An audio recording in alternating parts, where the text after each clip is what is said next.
ఏదైతే కూటమి ప్రభుత్వం విశాఖ ఉక్కు ఆంధ్రుల హక్కు అని గతంలో ప్రతిపక్షంలో ఉన్నప్పుడు దుమ్మెత్తిపోసిన ఈ యొక్క చంద్రబాబు నాయుడు గారు, పవన్ కళ్యాణ్ గారు, లోకేష్ గారు, ఇప్పుడు కేంద్ర మంత్రిగా ఉన్న రామ్మోహన్ నాయుడు గారు, ఈనాడు మీరు ఏం చేస్తూ ఉన్నారని మేము ప్రశ్నిస్తూ ఉన్నాము.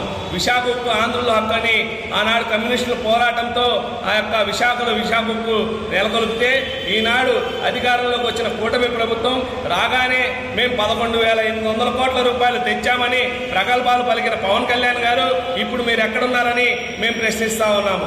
దాదాపు ఈ కొంతకాలంలోనే 40 విభాగాలని కేంద్ర ప్రభుత్వం గుట్టు చప్పుడుగా ప్రైవేటీకరణకి పలు విభాగాలను ఇచ్చింది. అదేవిధంగా 5,000 మంది కాంట్రాక్ట్ ఉద్యోగాల నుంచి తీసేశారు.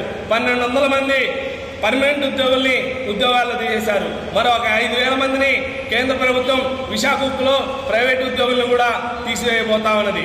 ఆనాడు ప్రాణ త్యాగాలు సైతం చేసి విశాఖ ఉక్కును తెచ్చుకుంటే ఈనాడు కూటమి ప్రభుత్వం నోరెత్తకుండా నిమ్మకు నీరెత్తినట్టు వ్యవహరిస్తూ ఉన్నారు.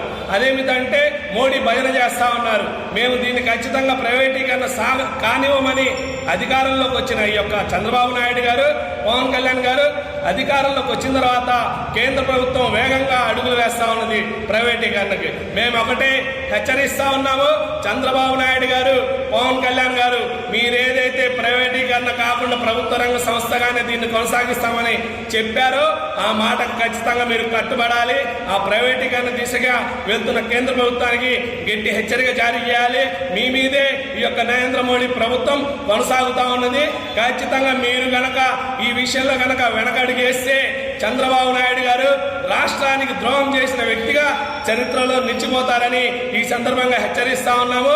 పవన్ కళ్యాణ్ గారు, నా కేంద్ర పెద్దలతో ప్రత్యేకంగా పరిచయాలు ఉన్నాయి. నరేంద్ర మోడీ నా చేతిలోకి వచ్చి చాక్లెట్ పెట్టాను జబ్బలు ఖర్చుకున్న పవన్ కళ్యాణ్ గారు ఈనాడు వేలాది మంది ఉద్యోగుల్ని తీసివేస్తా ఉంటే నోరెందుకు మెదపడం లేదని మేము అడుగుతా ఉన్నాము. లడ్డు విషయంలో ఆ విధంగా రాజకీయం చేసిన మీరు అనేక వేల మంది రోడ్డును పడతా ఉన్నారు. లక్షల కోట్ల రూపాయల ఆస్తిని అంబానీ ఆదానికి కట్టబెట్టాలని నరేంద్ర మోడీ చూస్తూ ఉంటే ఈ యొక్క రాష్ట్రంలో ఉన్న కూటమి ప్రభుత్వం ఏం చేస్తా ఉన్నదని మేము అడుగుతా ఉన్నాము. ఖచ్చితంగా ఈ రాష్ట్రానికి ద్రోహం చేసిన వ్యక్తుల్లో మీరు కనుక విశాఖ ఉక్కుని ప్రైవేటీకరణ కాకుండా ఆపకపోతే ఖచ్చితంగా పవన్ కళ్యాణ్ గారు, చంద్రబాబు నాయుడు గారు ఈ యొక్క రాష్ట్రానికి ద్రోహం చేసిన వ్యక్తుల్లో నిలిచిపోతారని ఈ సందర్భంగా హెచ్చరిస్తా ఉన్నాము.